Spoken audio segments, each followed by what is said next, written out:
Hello everyone, welcome to the channel. My name is Kaveri Shukla और ये part 3 है। ठीक है।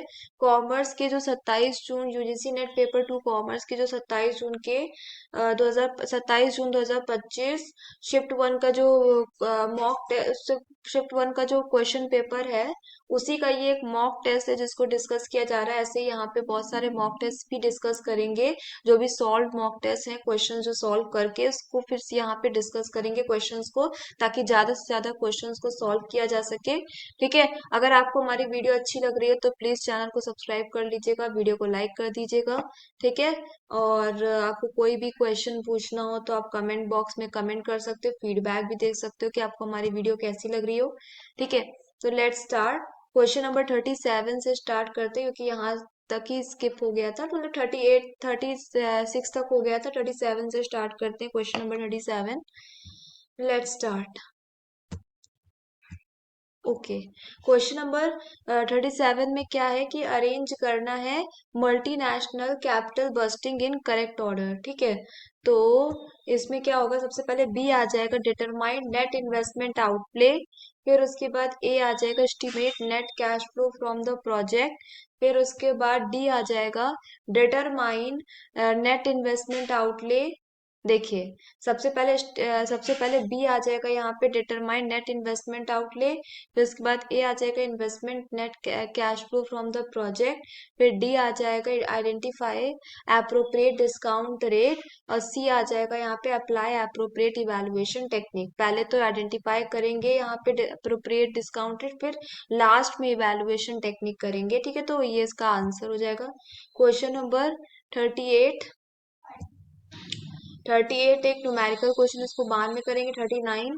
39 में क्या दिया गया है कि the working the working of current purchasing power accounting requires classification of balance sheet items into monetary items and non-monetary items. Which of the following is a non-monetary item as per the current purchasing power accounting? Cash, debenture, debtors तो होते ही। Inventory जो है यहाँ पे non monetary item है। ठीक है। Next question देख लेते हैं। Question number 40। Question number 40. Which of the following type of FDI includes creation of a new assets and production facility in the country? Greenfield. जब कोई न्यू एसेट और production facility होती है, एफडीआई बहुत ही इंपॉर्टेंट टॉपिक है, इससे question बना भी है। टाइप्स पे, टाइप्स ऑफ एफडीआई जिसपे न्यू एसेट्स और प्रोडक्शन फैसिलिटी होती है, वो ग्रीन फील्ड इन्वेस्टमेंट उसको कहते हैं। ठीक है। नेक्स्ट क्वेश्चन देख लेते हैं। क्वेश्चन नंबर यहाँ पे 41। ठीक है। क्वेश्चन नंबर यहाँ पे 41। Which of the following are properties of regression coefficient? ठीक है। ये ए हो जाएगा, the coefficient of correlation and the two regression coefficient have the same sign. A. फिर बी आ जाएगा, the coefficient of correlation is the harmonic mean between the regression coefficient. और फिर ये देखिए, यहाँ पे ये सब तो नहीं, ए डी ई इसका आंसर है। कि प्रॉपर्टीज बतानी है यहाँ पे रिग्रेशन कोफिशिएंट की। तो coefficient of correlation and the two regression coefficient have the same sign. ठीक है। और डी कि if one of the regression coefficient is greater than unity, the other must be less than unity. और E हो जाएगा, the regression coefficient are independent of changes of origin but not of scale. ठीक है। तो ये इसका correct answer हो जाएगा। फिर आता है क्वेश्चन नंबर 41 हो गया। क्वेश्चन नंबर क्वेश्चन नंबर आ जाएगा 42। What is the primary liability of the drawer of bill of exchange और चेक? तो करेक्ट आंसर यहाँ पे। ठीक है। तो what is the primary liability of the drawer of a bill of exchange और चेक? तो liability to compensate the holder in case of dishonour. Question number 43। 43 क्या आंसर है? Which of the following statement are correct with regard to tax avoidance? यहाँ पे tax avoidance के according देखना है। तो tax avoidance is a legitimate arrangement of affairs in such a way so as to minimise tax liability. ठीक है। Tax avoid करना। फिर C, tax avoidance takes into account to loopholes of law. ठीक है। ये illegal नहीं है। ठीक है, चलिए नेक्स्ट क्वेश्चन देख लेते हैं। Question number 44। क्वेश्चन नंबर 44 क्या दिया है? Arrange the following stages of the adoption process in the correct order. Adoption process को यहाँ पे अरेंज करना है। बी आ जाएगा यहाँ पे अवेयरनेस, ए आ जाएगा इंटरेस्ट, फिर डी आ जाएगा इवेलुएशन, सी आ जाएगा ट्रायल और ई आ जाएगा एडॉप्शन। ठीक है, नेक्स्ट क्वेश्चन 44 हो गया। 45 देखते हैं। Arrange the following steps of the new product development in a sequential order. ठीक है, तो ई आ जाएगा आइडिया पहले जनरेट करेंगे, फिर आइडेंटिफाई प्रोस्पेक्टिव कस्टमर्स, फिर C concept development and testing, फिर बी आ जाएगा फिजिबिलिटी एनालिसिस, फिर ए आ जाएगा प्रोडक्ट डेवलपमेंट। नेक्स्ट क्वेश्चन देख लेते हैं। Question number 46। Which of the following are the discounted cash flow technique. बहुत ही इंपॉर्टेंट क्वेश्चन है। पे बैक पीरियड देखिए, तो डिस्काउंटेड कैश फ्लो टेक्निक में क्या आएगा? सी आ जाएगा नेट प्रेजेंट वैल्यू। ठीक है, और ये इंटरनल रेट ऑफ रिटर्न, और ई आ जाएगा प्रॉफिटेबिलिटी इंडेक्स। 46 हो गया। 47। Which of the following is not an element of the micro environment? Technology, supplier customer competitor सब है, टेक्नोलॉजी मैक्रो का पार्ट है। 48। A type of validity which demonstrate statistically a relationship between scores on a selection procedure and job performance is called criteria validity। ठीक है, next 48 हो गया। 49 question number की production function, यहाँ पे ये प्रोडक्शन फंक्शन ए का 4 से मैच हो जाएगा और बस यहीं से आंसर आ गया। ठीक है, Q is equal to F A B C N numbers. Average product यहाँ पे बी का थर्ड हो जाएगा। Total product upon number of units of variable factor, marginal product C का सेकंड हो जाएगा। टीपीएच माइनस टीपीएच माइनस 1, और marginal product हो गया constant return to scale, D का फर्स्ट हो जाएगा के एल। ठीक है, नेक्स्ट क्वेश्चन देख लेते हैं। 50। Next question 50 question number, arrange the following in chronological order. ठीक है, डी आ जाएगा एशियान, सी आ जाएगा सार्क, बी आ जाएगा यूरोपियन यूनियन, ए आ जाएगा नाफ्टा। ठीक है, इसमें हमें अरेंज करना है। तो देखा जाए तो एशियान जो है वो 1967 में आया था, association of south east Asian nation, association of south east Asian nation. ठीक है, association of south east Asian nation जो 1967 में आया था। ठीक है, सार्क जो है south Asian association for regional corporation 1985 में आया था। यूरोपियन यूनियन 1950s में आया था। ठीक है, और 1993 with the treaty of magistrate. और नाफ्टा जो है north American free trade agreement 1994 में आया था, Canada Mexico and United state. ठीक है, नेक्स्ट 50 तक क्वेश्चंस हो गए अब हमारे। अब 51 देखते हैं।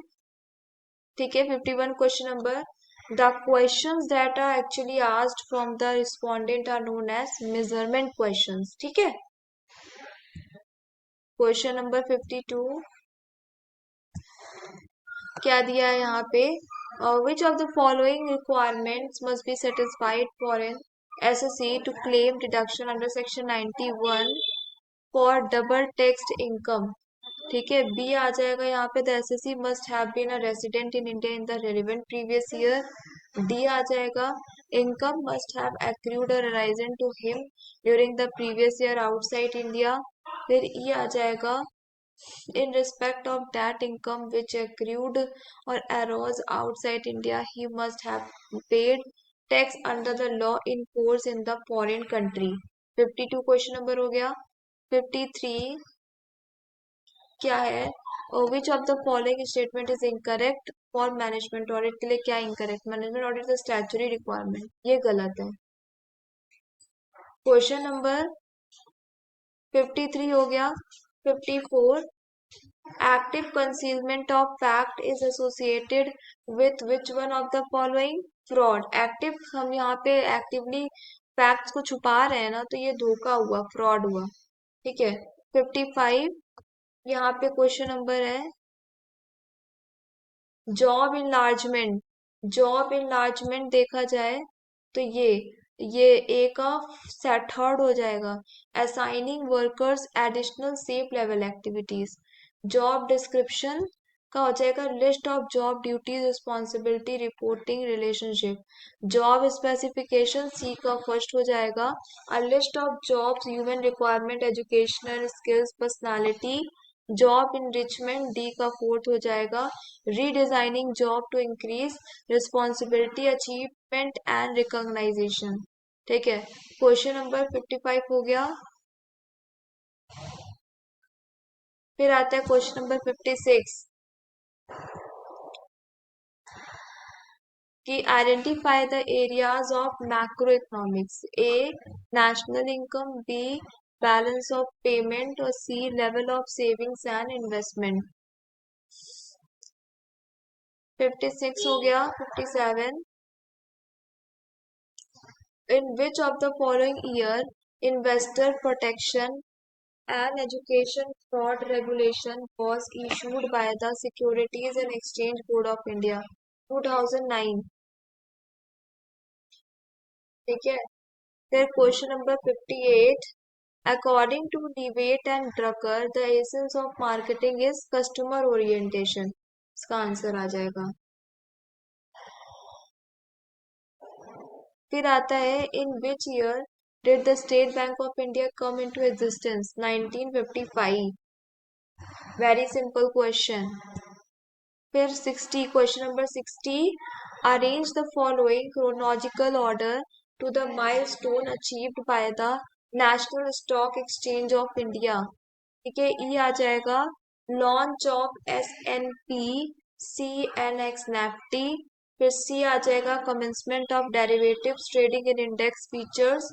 फिर उसके बाद ए आ जाएगा commencement of trading in index options A. फिर बी आ जाएगा launch of securities lending and borrowing scheme. और फिर डी आ जाएगा यहाँ पे launch of mutual fund service system. ठीक है। पहले आएगा launch of SNP CNC Nifty. फिर सी आ जाएगा commencement of derivative trading in index features. A commencement of trading in index option. B launch of securities lending and borrowing scheme. D launch of mutual fund service system. ठीक है। Question number 60 हो गया। Question number 61, which of the following statement is correct? तो यहाँ पे ए, if company is an Indian company then it will automatically be considered domestic company. B, foreign company means अगर which is not a domestic company, सही है। a foreign company of a resident company in India is taxable। ठीक है। Next question देख लेते हैं 62।